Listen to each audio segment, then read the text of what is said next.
Dear students, మనం ఇప్పుడు fitter trade నుంచి సెమిస్టర్ 1 మాడ్యూల్ 3 షీట్ మెటల్ అనే చాప్టర్ నుంచి ప్రశ్నలు మరియు జవాబులు నేర్చుకుందాం. ఈ యొక్క చాప్టర్లో మొత్తం 65 ప్రశ్నలు ఉన్నాయి. వీటిని 2 వీడియోలుగా రూపొందించడం జరుగుతుంది. మీరు ఈ యొక్క చాప్టర్ను చక్కగా నేర్చుకునే అవకాశం కల్పించడం జరిగింది. ఆల్రెడీ సబ్జెక్ట్ అంతా కూడా మీకు బోర్డు పైనుంచి చెప్పడం జరిగింది. కేవలం పునశ్చరణ చేసుకునేదానికి, ప్రశ్నలు జవాబులు సులభముగా గుర్తుపెట్టుకునే దానికోసం మాత్రమే ఇక్కడ ఈ వీడియోను రూపొందించడం జరిగింది. ఇప్పుడు మనము షీట్ మెటల్ చాప్టర్ నుంచి మొదటి ప్రశ్నను తెలుసుకుందాం.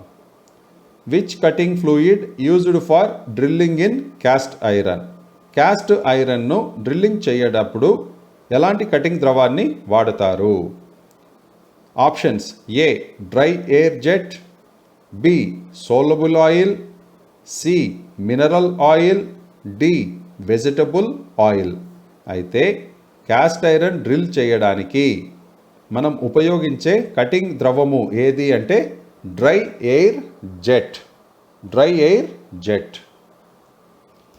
Next question. Name the part marked as X in radial drilling machine. Radial drilling మిషన్లో ఎక్స్గా మార్క్ చేసిన భాగము పేరేమిటి అని అడుగుతున్నారు.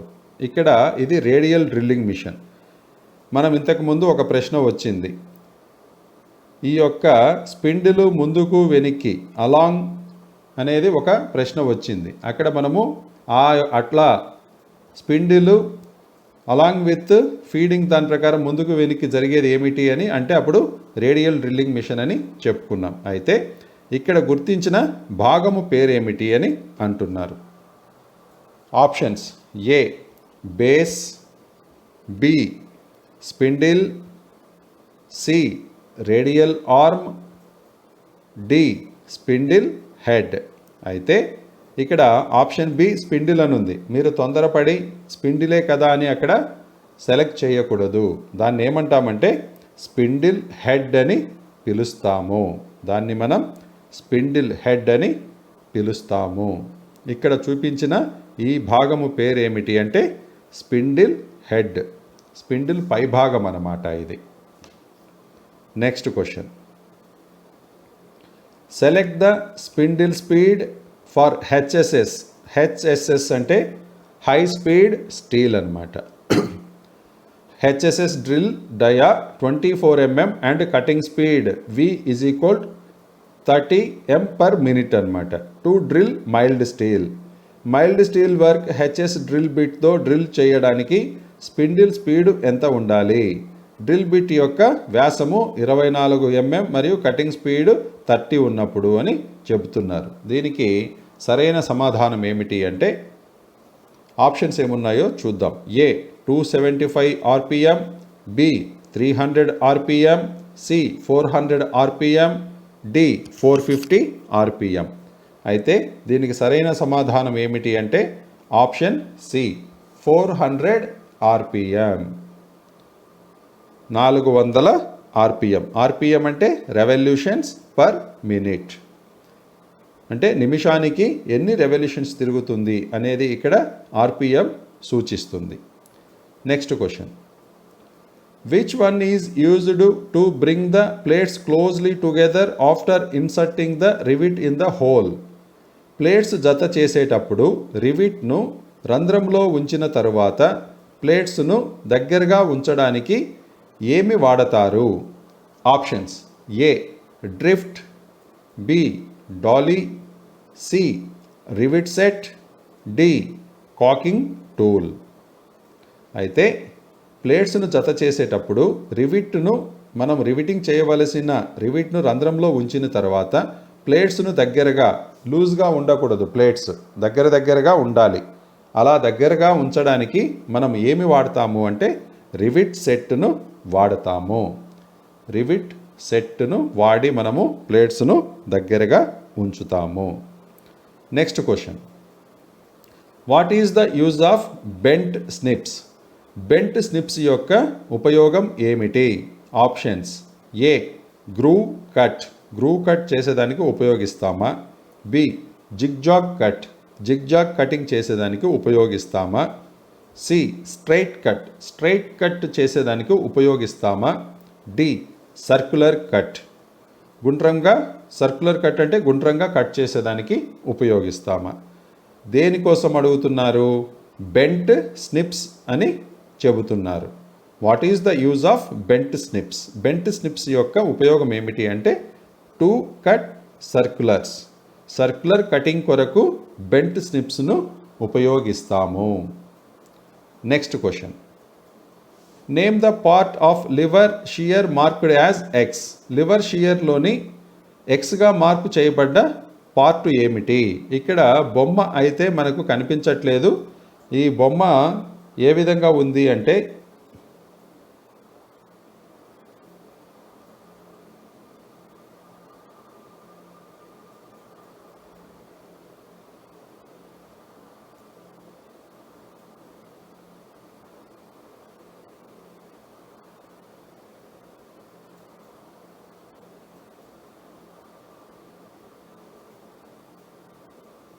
ఇది మనకు ఏ పార్ట్ అడుగుతున్నారు అంటే ఈ పార్ట్ను అడుగుతున్నారు. ఈ పార్ట్ పేరేమిటి అని అడుగుతున్నారు ఈ బొమ్మలో. దీన్ని ఎక్స్గా గుర్తించారనమాట. అయితే ఇది షియర్ అనమాట. దీన్ని ఏమంటామంటే మనం షియర్. షియర్ అనేది దేనికోసం ఉపయోగిస్తామంటే షీట్ను కట్ చేసే దానికోసము లివర్ షియర్ని మనము ఉపయోగిస్తాం. అయితే ఇక్కడ ఈ గుర్తించబడిన భాగం పేరేమిటి అంటే options: A, base plate, B, lever arm, C, lower blade, D, upper blade. అయితే అక్కడ ఎక్స్గా గుర్తించబడిన భాగం పేరేమిటి అంటే లోయర్ బ్లేడ్, అంటే క్రింది పక్క ఉన్నటువంటి బ్లేడు. పైన ఇంకొక బ్లేడ్ ఉంటుంది, దాన్ని మనం అప్పర్ బ్లేడ్ అంటాం. అయితే మనకి ఇక్కడ ఎక్స్గా గుర్తించబడిన భాగం పేరేమిటి అంటే lower blade. Next question. Name the sheet metal operation. ఇక్కడ చూపబడ్డ షీట్ మెటల్ ఆపరేషన్ పేరేమిటి? ఇది షీట్ మెటల్. ఈ షీట్ మెటల్ యొక్క ఆపరేషన్ పేరేమిటి అని అడుగుతున్నారు. షీట్ మెటల్ వర్క్ జరుగుతూ ఉంది. కింద గమనించండి. ఈ కింద మీరు ఏం జరుగుతూ ఉంది అక్కడ అనేది ఆప్షన్స్ ఏమిచ్చారో చూద్దాం. A, grooving, B, notching, C, bending, D, folding. అయితే ఇక్కడ మనకు జరుగుతున్నటువంటి ఆపరేషన్ ఏది అంటే ఆప్షన్ ఏ, గ్రూవింగ్. ఇక్కడ మనం ఏం చేస్తున్నారు ఈ టూల్ను ఉపయోగించి అంటే గ్రూవింగ్ చేస్తున్నారు, గ్రూవింగ్ను చేస్తున్నారు. Next question. Name the zinc coated iron. Zinc coat చేయబడిన ఐరన్ పేరేమిటి? A, black iron, B, tinned iron, C, stainless steel, D, galvanised iron. అయితే జింక్ కోటింగ్ చేయబడిన ఐరన్ను మనం ఏమని పిలుస్తామంటే గాల్వనైజ్డ్ ఐరన్. జిఐ పైప్స్ అంటుంటారు, జిఐ పైప్ అంటారు కదా, అది జిఐ అంటే గాల్వనైజ్డ్ ఐరన్ అని అర్థం. జింక్ కోట్ చేయబడిన ఐరన్ను మనము గాల్వనైజ్డ్ ఐరన్ అని పిలుస్తాము. Next question. Calculate the weight of steel plate having length of 2000 mm, width of 500 mm, thickness of 4 mm and density of 7.85 grams per centimeter cube. Steel plate యొక్క పొడవు 2000 mm, వెడల్పు 500 మిల్లీమీటర్లు, మందము 4 మిల్లీమీటర్లు మరియు సాంద్రత 7.85 గ్రామ్స్ పర్ సెంటీమీటర్ క్యూబ్ అయిన దాని బరువెంత అని అడుగుతున్నారు. Options: A, 21.4 kg, B, 31.4 kg, C, 41.4 kg, D, 50.4 kg. అయితే దీని యొక్క బరువు ఎంత ఉంటుంది అంటే 31.4 kg. ఇది మీకు బోర్డు పైన ఎక్స్ప్లెయిన్ చేయడం జరిగింది. దీనికి option B correct answer, 31.4 kg. Next question. Which sheet metal is highly resistance to corrosion and abrasion? ఏ షీట్ మెటల్ తుప్పు మరియు రాపిడికి అధిక నిరోధక శక్తి కలిగి ఉంటుంది? Options: A copper, B black iron, C aluminium, D galvanised iron. ఏ ప్రశ్న అడుగుతున్నారు ఇక్కడ? Which sheet metal is highly resistant to corrosion and abrasion? ఏ షీట్ మెటల్ తుప్పు మరియు రాపిడికి అధిక నిరోధక శక్తి కలిగి ఉంటుంది? దానికి సరైన సమాధానం ఏమిటి అంటే అల్యూమినియం. మన ఇండ్లల్లో వాడే అల్యూమినియం పాత్రలు మనము గుర్తు పెట్టుకుంటే మనకు దానికి తుప్పు పట్టకుండా మరియు రాపిడికి త్వరగా డ్యామేజ్ అవ్వకుండా అధిక నిరోధక శక్తి ఉంది అనేది మనకు అర్థమవుతుంది. తదుపరి ప్రశ్న: what is the formula to calculate the size across flat to flat of regular hexagon? ఒక రెగ్యులర్ షడ్భుజి యొక్క ఒక ఫ్లాట్ నుండి ఎదురు ఫ్లాట్ వరకు ఉన్న పరిమాణాన్ని లెక్క చేయడానికి ఏ సూత్రాన్ని వాడతారు? Options: A 2a, B square root A, C square root 3a, D 3a. అయితే what is the formula to calculate the size across flat to flat of regular hexagon?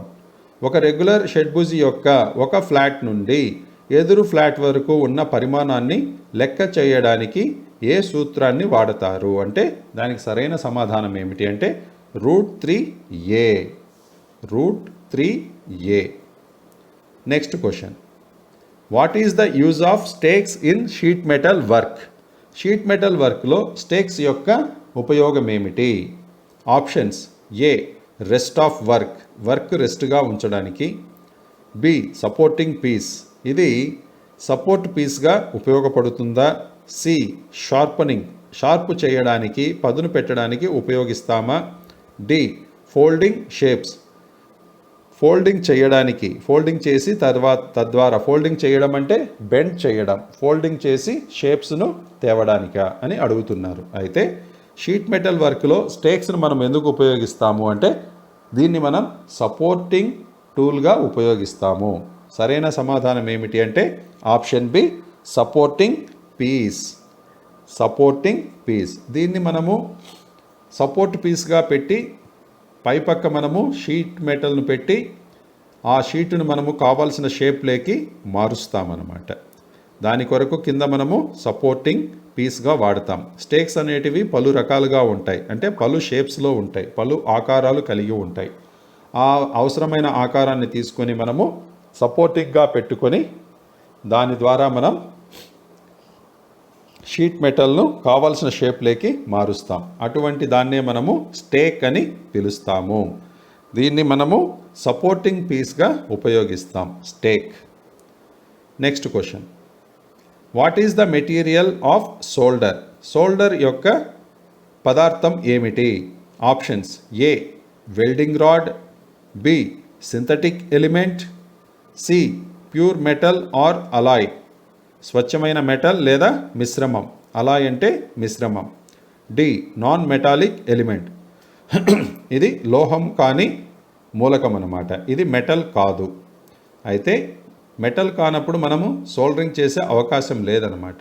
What is the material of solder అంటే ఇది pure metal or alloy, స్వచ్ఛమైన metal అయినా ఉండాలి లేదా అలాయ్ అంటే మిశ్రమమైన అయి ఉండాలి. సోల్డరింగ్ చేయాలంటే అది తప్పనిసరిగా ప్యూర్ మెటల్ అన్న అయి ఉండాలి లేదా మిశ్రమ లోహమైన అయి ఉండాలి. మెటల్ అంటే లోహం అన్నమాట. Next question: which flux used for soldering స్టీల్ను సోల్డరింగ్ చేయడానికి ఏ ఫ్లక్స్ను వాడతారు? Options: A ammonium chloride, B zinc chloride, C resin, D paste. అయితే దీనికి సరైన సమాధానం ఏమిటి అంటే స్టీల్ను సోల్డరింగ్ చేసేదానికి ఉపయోగపడే ఫ్లక్స్ ఏమిటి అంటే అమోనియం క్లోరైడ్. ఇది ఎలా ఉంటుందంటే పౌడర్ రూపంలో ఉంటుంది, కానీ వేడి చేస్తే ఇది ఆవిరైపోతుంది అన్నమాట, ammonium chloride. Next question, what is the purpose of groover? Groover యొక్క ఉపయోగము ఏమిటి? Options: A, releasing of seam, సీమ్ను విడుదల చేయడానికి. బి, కంప్రెస్ ద సీమ్, సీమ్ను కుదించడానికి. C, closing and locking of seam, సీమ్ను మూసివేసి లాక్ చేయడానికి. D, stress relieving during seam operation, seam operation చేసేటప్పుడు ఒత్తిడి నుంచి ఉపశమనం కలిగించడానికి. సీమ్ అంటే ఏమిటి అంటే రెండు మూలలను, కార్నర్స్ని జాయింట్ చేయడాన్ని సీమ్ అని అంటాం. సహజంగా గుర్తుపెట్టుకోండి, సీమ్ అంటే ఏమిటంటే రెండు మూలలను జాయింట్ చేయడానికి, రెండు కార్నర్స్, రెండు షీట్స్ యొక్క కార్నర్స్ను జాయింట్ చేయడాన్నే మనము సీమ్ అని అంటాం. అయితే ఇక్కడ what is the purpose of groover అంటున్నారు. గ్రూవర్ యొక్క ఉపయోగం ఏమిటి అంటే దీనికి సరైన సమాధానం ఏమిటి అంటే option C, closing and locking of seam. గ్రూవర్ను మనము ఎక్కడ ఉపయోగిస్తాము? గ్రూవర్ యొక్క ఉపయోగం ఏమిటి అంటే closing and locking of seam, సీమ్ను మూసి లాక్ చేయడానికి మనము గ్రూవర్ను ఉపయోగిస్తాము. Next question, what is the material used to manufacture rivets? రివిట్స్ను తయారు చేయడానికి ఏ పదార్థం వాడతారు? A, rubber. B, synthetic. C, hardened steel. D, mild steel. Rivet తయారు చేసేదానికి మనం ఉపయోగించే పదార్థం ఏది అంటే mild steel. Option D is the correct answer. Next question, name the part marked as X in rivet. ఈ రివిట్లో ఎక్స్గా చూపించినది ఏమిటి? ఇక్కడ ఏం చూపించారు? ఇక్కడ ఈ పార్ట్ చూపించారు, ఆ పార్ట్ను ఎక్స్గా గుర్తించారు. ఆ భాగము పేరేమిటి అని అడుగుతున్నారన్నమాట. ఆప్షన్స్ ఏమిచ్చారో చూద్దాం. ఏ, టైల్, తోకన కాదు. B, body. C, head. D, diameter. అయితే ఇక్కడ మనకు చూపించిండేది ఈ పార్ట్ ఏమిట్రా అంటే ఆప్షన్ బి, బాడీ. బాడీ. ఇది తోక కాదు, ఇది దీన్నేమో హెడ్ అంటాం, దీన్నేమో మనం బాడీ అంటాం. దీనికి ఉండే చుట్టుకొలతను మనము డయామీటర్ అంటాం. అంతే తప్ప మనం దాన్ని బాడీ అని పిలుస్తాము. ఈ యొక్క ఎక్స్గా గుర్తించబడిన భాగం పేరేమిటి అంటే body. Next question, which is the operation of covering area of the metal with molten solder? అంటే కరిగిన సోల్డర్తో మెటల్ యొక్క ప్రదేశాన్ని కప్పి ఉంచే పనిని ఏమంటారు? Options: A, pickling. B, swaging. C, seaming. D, tinning. అయితే ఈ విధంగా కరిగించబడిన సోల్డర్తో మెటల్ యొక్క ప్రదేశమును కప్పి ఉంచే పనిని ఏమంటామంటే టిన్నింగ్ అని పిలుస్తాము. Which is the operation of covering area of the metal with molten solder? Molten అంటే కరిగించబడిన దానిని మోల్టెన్ అని అంటాం.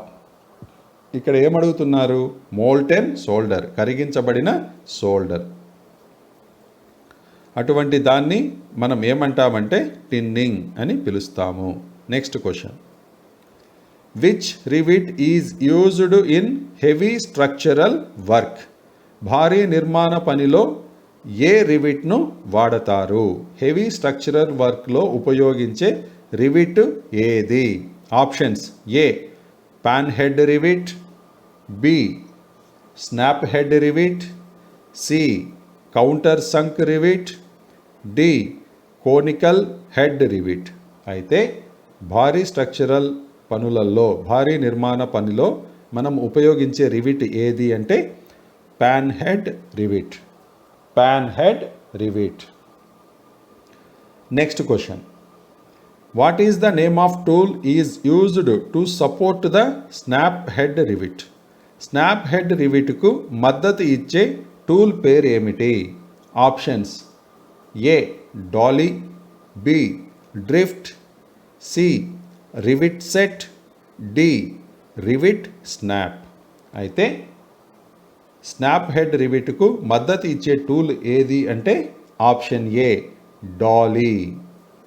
What is the name of tool is used to support the snap head rivet? Snap head రివిట్కు మద్దతు ఇచ్చే tool పేరేంటి అంటే option A Dolly, DOLLY. Next question, name the riveting defect shown. ఈ క్రింది రివిట్ యొక్క లోపం పేరేమిటి? ఇక్కడ మీరు రివిట్ను గమనించండి. ఇది పైన ఉన్న హెడ్, కింద ఉన్న హెడ్ సమంగా లేవు. సమముగా అంటే ఒకే లైన్లో లేవు. ఇది బయటికి ఉంది, ఇది ఏమో ఈ బయటికి ఉంది అనమాట. రెండు హెడ్స్ మీరు జాగ్రత్తగా గమనిస్తే ఒక పైన ఉన్నదాని హెడ్ ఎడమ వైపుకు ఉంది, కింద ఉన్నదాని హెడ్ కుడివైపుకు జరిగిందనమాట. అది యూనిఫామ్గా లేవు, గమనించండి, ఒకే లైన్లో లేవన్నమాట. సో ఇక్కడ లోపం అనేది అది. కాకపోతే ఇక్కడ ఆప్షన్స్ ఏమిచ్చారో మనం గమనిద్దాం. ఏ ఇంప్రాపర్ జాయినింగ్ ఆఫ్ ప్లేట్స్ను సరిగా జత చేయకపోవడం. బి బర్స్ బిట్వీన్ ప్లేట్స్ మధ్యలో బర్స్ ఉన్నవి. బర్స్ అంటే ఏం లేదు, ఇప్పుడు ఒకటి కట్ చేస్తాం మనం, ఏదైనా ఒక షీట్ను కట్ చేస్తే ఆ షీట్ ఏమవుతుంది, ఇక్కడ కట్ చేస్తాం, ఇది పూర్తిగా కట్ కాదనమాట, చివరిలో కొంచెం అలా ఎడ్జ్ అలా కనిపిస్తూ ఉంటుంది. అటువంటి దాన్ని మనము బర్ అని పిలుస్తాం. C rivet head not centred with the shank. Rivet head షాంక్తో కేంద్రీకృతమై లేదు. D body of the rivet not perpendicular to the plate. Rivet యొక్క బాడీ ప్లేటుకు లంబంగా ఉండకపోవడం. అయితే ఇక్కడ మనము ఇందాకే చెప్పుకున్నాం, option C is the correct answer. Rivet head not centred with the shank. Rivet head షాంక్తో కేంద్రీకృతమై ఉండకపోవడం. ఇక్కడ హెడ్ అనేది రెండు ఒకే ఆర్డర్లో లేవు, వేరువేరుగా ఉన్నాయి. దాని లోపం ఏమిట్రా అంటే ఇక్కడ rivet head not centred with the shank. Rivet head షాంక్తో కేంద్రీకృతమై ఉండకపోవడం అనేది దీని లోపం. Next question, which tool used in sheet metal work to scribe a circle or arc with a large diameter? Sheet metal పనిలో ఏ టూల్ను ఒక వృత్తం లేదా ఆర్క్ గీయడానికి ఉపయోగిస్తారు? Options A spring compass, B trammel, C wing compass, D ordinary compass. అయితే sheet metal పనిలో మనము వృత్తము లేదా ఆర్క్ గీయడానికి ఉపయోగించే టూల్ ఏది అంటే trammel. Which tool used in sheet metal work to scribe a circle or arc with a large diameter? Sheet metal పనిలో ఏ టూల్ను ఒక వృత్తం లేదా ఆర్క్ గీయడానికి ఉపయోగిస్తారు? దీనికి సరైన సమాధానం ఏమిటి అంటే option B trammel. Next question, why burr form on the outside of a sheet metal while shearing? Sheet metal యొక్క అడుగు భాగాన బర్స్ ఎందుకు వస్తాయి? ఇందాకే చెప్పాను, బర్స్ అంటే ఏమిటంటే మనము కట్ చేసినప్పుడు కింద భాగం అనేది పూర్తిగా కట్ అవ్వదనమాట. ఆ కట్ అవ్వనప్పుడు ఏమవుతుందంటే కొంత బర్ అనేది ఏర్పడుతుంది, కొంత కింది పక్క మీకు కొంత ఎడ్జ్ లాగా కనిపిస్తూ ఉంటుంది. అది ఎందుకు ఏర్పడుతుంది అని అడుగుతున్నారనమాట. ఉదాహరణకు మీరు ఒక సిజర్ తీసుకొని ఒక పేపర్ను కట్ చేయడము, 2 పేపర్లు కట్ చేయడము, 3 పేపర్లు కట్ చేయడము, లేదా 10 పేపర్లు కట్ చేసేటప్పుడు మీరు గమనించండి. ఒక పేపర్ కట్ చేసినప్పుడు ప్రాబ్లం లేదు, కానీ కొన్ని సందర్భాల్లో ఒక పేపర్ కట్ చేసినా కూడా అది సరిగ్గా కట్ కాకుండా మడత పడినట్టుగా అయిపోతుందన్నమాట. కొంత చివరగా అంటే ఆ కట్ చేసే పార్ట్ దగ్గర కొంత మడత వస్తుంది. దాన్నే మనం ఏమంటామంటే అది సరిగ్గా కట్ కాకపోవడం పీస్ అనేది, దాన్ని మనం బర్ అని అంటాం. అది ఎందుకు ఏర్పడుతుంది అని అడుగుతున్నారు. ఆప్షన్స్ ఏ నో క్లియరెన్స్ లేకపోవడం వలన, బి హార్డన్డ్ మెటల్, మెటల్ ఎక్కువగా హార్డ్గా ఉండడం వలన. సి ఇంక్రీజ్ ఇన్ ఫోర్స్, ఎక్కువ ఫోర్స్ను ఉపయోగించడం వలన. డి ఎక్సెసివ్ క్లియరెన్స్, క్లియరెన్స్ ఎక్కువ ఇవ్వడం వలన. అయితే దీనికి సరైన సమాధానం ఏమిటంటే ఆప్షన్ డి, ఎక్సెసివ్ క్లియరెన్స్. అంటే పైన ఉన్న బ్లేడు కింద ఉన్న బ్లేడు మధ్య గ్యాప్ అనేది ఎక్కువగా ఉంటే మనకు బర్ అనేది ఏర్పడుతుంది. దాన్ని మనం ఏమంటామంటే ఎక్సెసివ్ క్లియరెన్స్ అని అంటాము. ఇది మెటల్ కట్ చేసాం, కట్ చేసిన తర్వాత చివరిలో కొంచెం అట్లా ఒక ఎడ్జ్ లాగా కనిపిస్తుంది ఉంటుందన్నమాట. అది పూర్తిగా కట్ అవ్వదు, దాన్నే మనం బర్ అంటాం. ఎందుకు ఈ విధంగా ఏర్పడుతుందంటే ఎక్సెసివ్ క్లియరెన్స్ అంటే పై బ్లేడు కింది బ్లేడు మధ్యలో క్లియరెన్స్ అనేది ఎక్కువగా, గ్యాప్ అనేది ఎక్కువగా ఉండడం, లేదా మనం ఉపయోగించవలసిన సైజు కన్నా ఎక్కువ మందం కలిగిన మెటల్ను ఉపయోగించడం కూడా ఒక కారణం అవుతుందన్నమాట. Next question, what is the name of part marked X? ఎక్స్గా మార్క్ చేయబడ్డ పార్ట్ పేరేమిటి? ఇది లివర్ షియర్. దీని పేరు ఏమిటి అంటే లివర్ షియర్. ఇక్కడ మనకు బొమ్మలో చూపించిండేది ఈ ఇన్స్ట్రుమెంట్ పేరు ఏమిటి అంటే లివర్ షియర్. ఇందాక మనకు ఒక ఫిగర్ రాలేదు, అక్కడ కూడా ఇటువంటి బొమ్మే ఉంటుంది. ఇక్కడ ఈ భాగాన్ని మనము, ఈ పైన భాగాన్ని అప్పర్ బ్లేడ్ అంటాం, ఈ యొక్క ప్లేట్ కింద ఉండేదాన్ని లోయర్ బ్లేడ్ అంటాం. అయితే ఇప్పుడు అడిగిండేది ఈ భాగం అన్నమాట. అప్పర్ బ్లేడ్ లోయర్ బ్లేడ్ కాదు అడిగిండేది. ఆ అప్పర్ బ్లేడ్ను పట్టుకొని ఉండే భాగం ఏమిటి అని అడుగుతున్నారు. ఇక్కడ మనల్ని ఏమడిగారంటే ఈ పై బ్లేడును అది పట్టుకొని ఉంది, ఆ పట్టుకొని ఉండే భాగం పేరు ఏమిటి అని అంటున్నారు. Options A body, B clamp, C upper blade, D lower blade.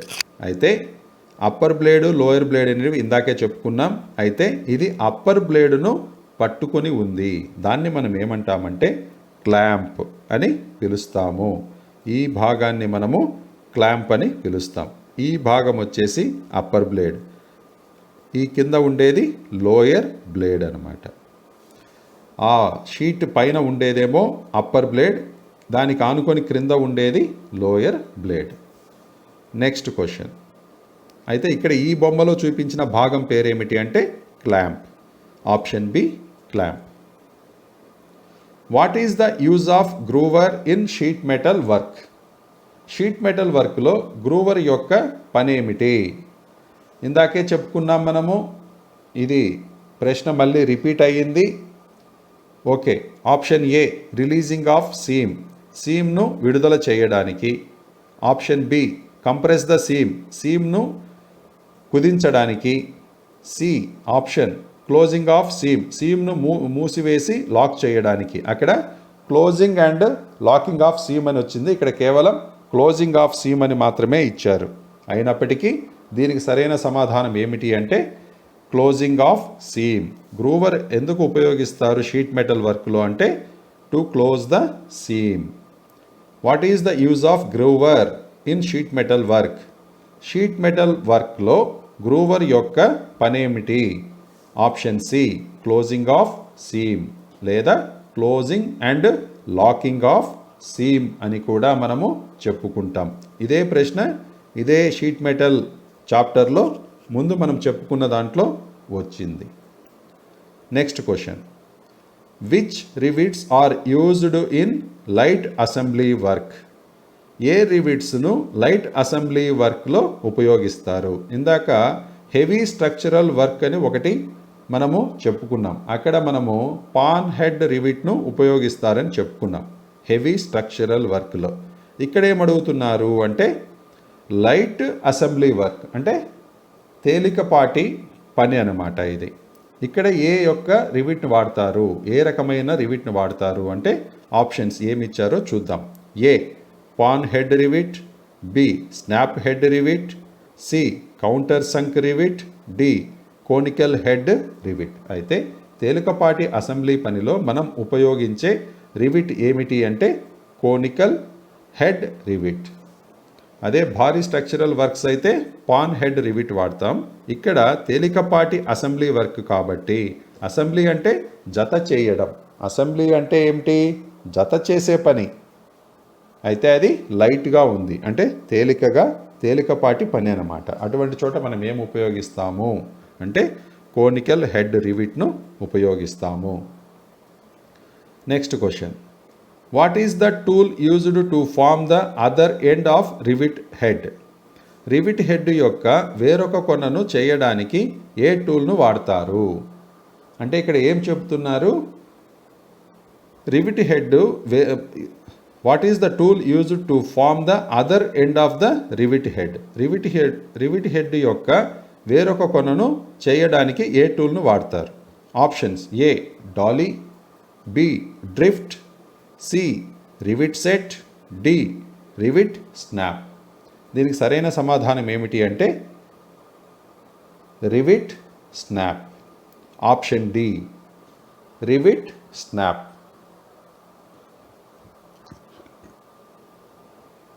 Next question, what is the name of the notch in sheet metal work? Sheet metal వర్క్లో నాచ్ పేరేమిటి? ఈ కింద చూపించిన నాచ్ పేరేమిటి అని అడుగుతున్నారు. ఇక్కడ ఒక బొమ్మను మనకు చూపిస్తూ ఉన్నారు.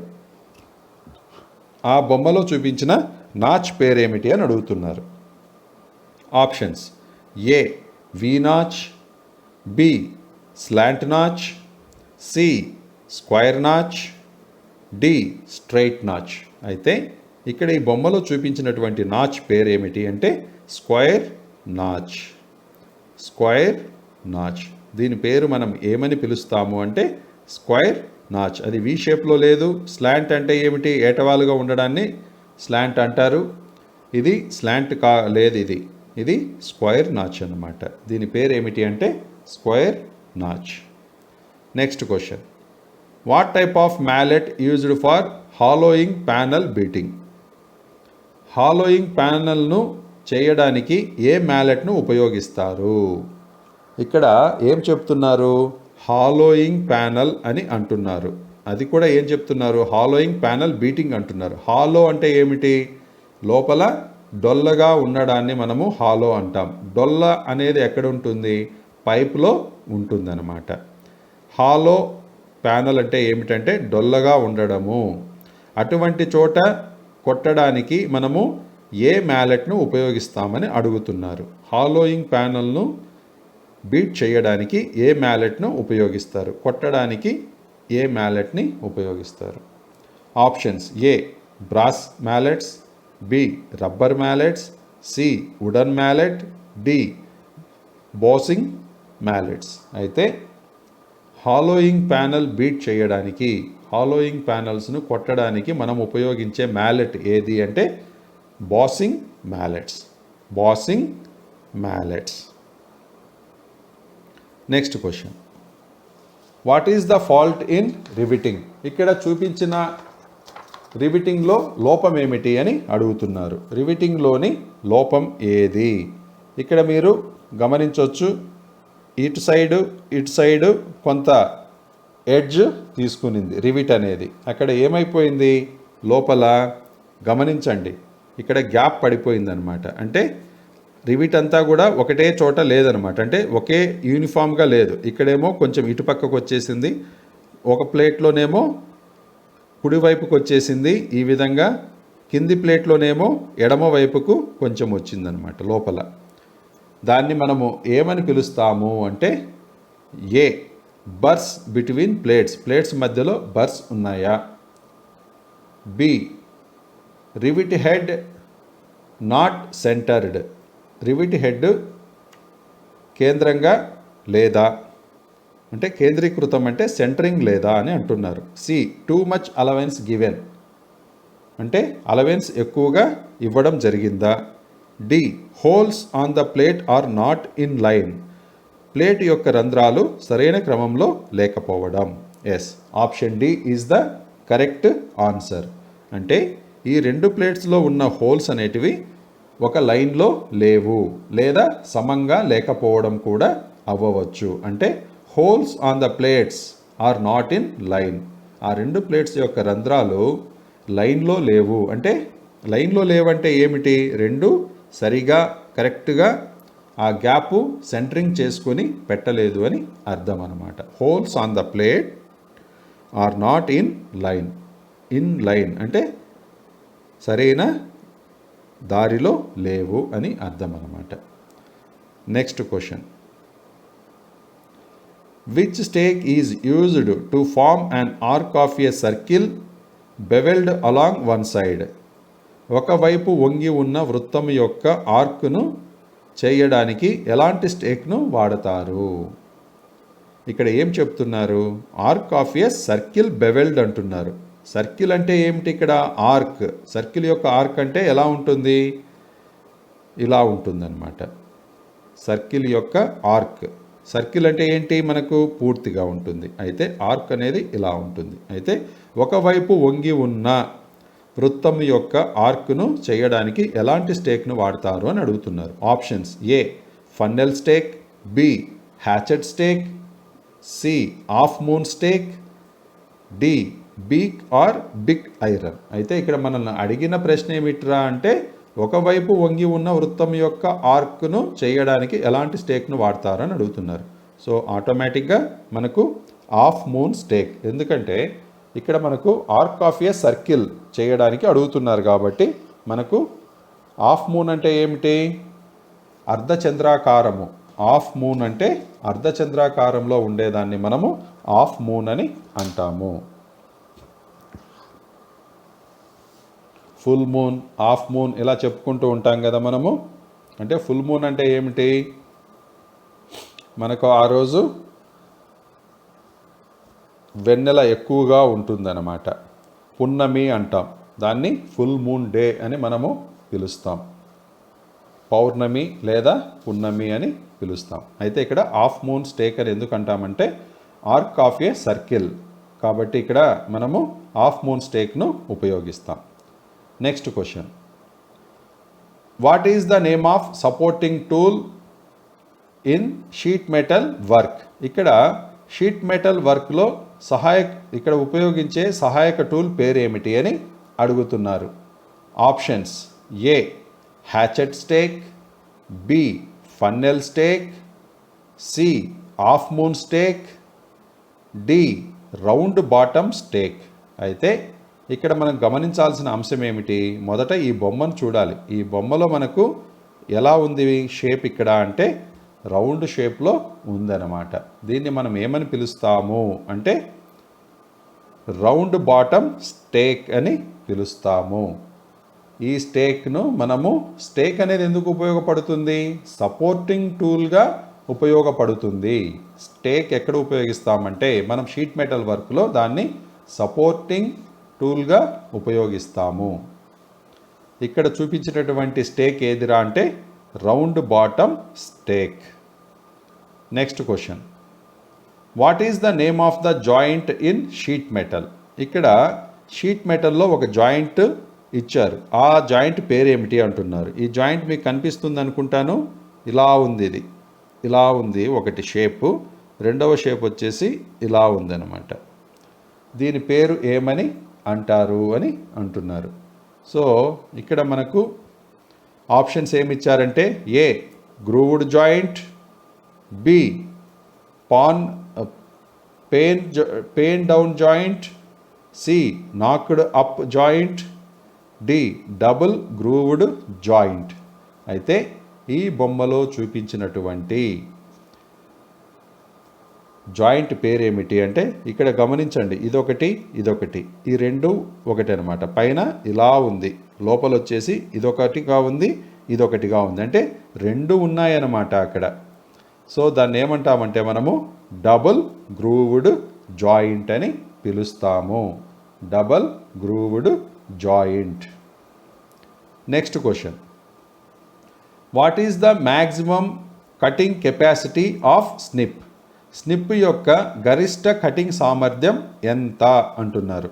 ఆప్షన్స్: ఏ 1.2 mm థిక్నెస్ అంటే 1.2 మిల్లీమీటర్ మందం ఉన్నది, B 2.0 mm thickness, C 2.5 mm thickness, D 3.0 mm thickness.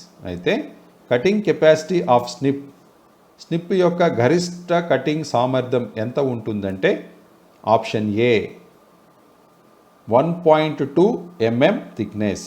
1.2 millimetre మందము కలిగిన షీటును స్నిప్ కట్ చేయగలదు. Snip. Next question. What is the name of supporting tool in sheet metal work? ఇక్కడ బొమ్మలో చూపించినటువంటి షీట్ మెటల్ వర్క్లో ఉపయోగపడే సహాయక టూల్ పేరేమిటి? ఇది షేప్ కూడా మీరు గుర్తుంచుకోవాలి. అయితే ఏం చెప్తున్నారు? షీట్ మెటల్ వర్క్లో సహాయక టూల్ పేరేమిటి? ఈ బొమ్మలో చూపించినటువంటి సహాయక టూల్ అంటే ఏంటి? సపోర్టింగ్ టూల్ అని దేన్ని అంటాం మనం? స్టేక్ అంటాం. అయితే ఇది ఏమిరా అంటే స్టేక్. అయితే ఈ స్టేక్ పేరేంటి అని అడుగుతున్నారు. ఇక్కడ నేరుగా స్టేక్ అని చెప్పకుండా సపోర్టింగ్ టూల్ అంటున్నారు. Options: A funnel stake, B hatchet stake, C half moon stake, D round bottom stake. Already round bottom స్టేక్ను మనం చూసాం. ఇందాక హాఫ్ మూన్ స్టేక్ గురించి మాట్లాడుకున్నాం. కానీ ఇక్కడ బొమ్మలో చూపించింది కూడా ఏమిట్రా అంటే half moon stake. Option D is the correct answer. ఇందాక మనం ఒక ప్రశ్న చెప్పుకున్నాం. ఏమని చెప్పుకున్నామంటే which stake is used to form an arc of a circle bevelled along one side అనేది ఒక ప్రశ్న చెప్పుకున్నాం. అక్కడ ఆర్క్ ఆఫ్ ఏ సర్కిల్ అని, అప్పుడు మనము హాఫ్ మూన్ స్టేక్ అని అక్కడ చెప్పుకున్నాం. అయితే ఇక్కడ చూపిస్తున్నటువంటి ఈ స్టేక్ పేరు కూడా హాఫ్ మూన్ స్టేక్ అనమాట. హాఫ్ మూన్ స్టేక్ అనేది ఈ విధంగా ఉంటుంది. దీనికి హాఫ్ మూన్ స్టేక్ పేరు ఎందుకు వచ్చింది కూడా ఇందాకే చెప్పుకున్నాం మనం. ఏమని? అర్ధచంద్రాకారము అని మనము చెప్పుకున్నాం. హాఫ్ మూన్ అంటే అర్ధచంద్రాకారము అని. ఓకే, దీని యొక్క పేరేమిట్రా? ఈ స్టేక్ పేరు ఈడ సపోర్టింగ్ టూల్ అన్నారు, కానీ ఇది స్టేక్. ఈ స్టేక్ పేరేమిటి అంటే half moon stake. Okay students, ఇప్పటి వరకు మనము ఈ యొక్క ఫిట్టర్ ట్రేడ్ సెమిస్టర్ 1 మాడ్యూల్ 3 నుంచి షీట్ మెటల్ చాప్టర్లో 35 ప్రశ్నలు నేర్చుకోవడం జరిగింది. ఇక్కడితో మన పార్ట్ 1 ముగిస్తున్నాం. మిగిలిన 30 ప్రశ్నలను మీరు పార్ట్ 2లో చదువుకోండి. అక్కడ పార్ట్ 2 వీడియోను కూడా మీకు అందజేయడం జరుగుతుంది. తద్వారా మీకు 2 వీడియోలు కలిపి మొత్తం 65 ప్రశ్నలను కవర్ చేయడం జరుగుతుంది. ఈ వీడియోలను మీకు ఎన్నిసార్లైనా చూసే అవకాశం ఉంది. మీకు పూర్తిగా అన్ని ప్రశ్నలు కంఠత వచ్చేంత వరకు మీకు అవసరమైనన్ని సార్లు వీటిని చూడండి. ఇది ఐటీఐ తుది పరీక్షలలోనే కాదు, ఉద్యోగ పోటీ పరీక్షలలో కూడా మీకు ఎంతో ఉపయోగపడుతుంది. కాబట్టి ఎవరూ అశ్రద్ధ చేయరాదని చెప్పి మరొకసారి తెలుపుతున్నాను. ఇంతటితో ఈ యొక్క వీడియోను ముగించడం జరుగుతూ ఉంది. అందరికీ bye, all the best, thank you.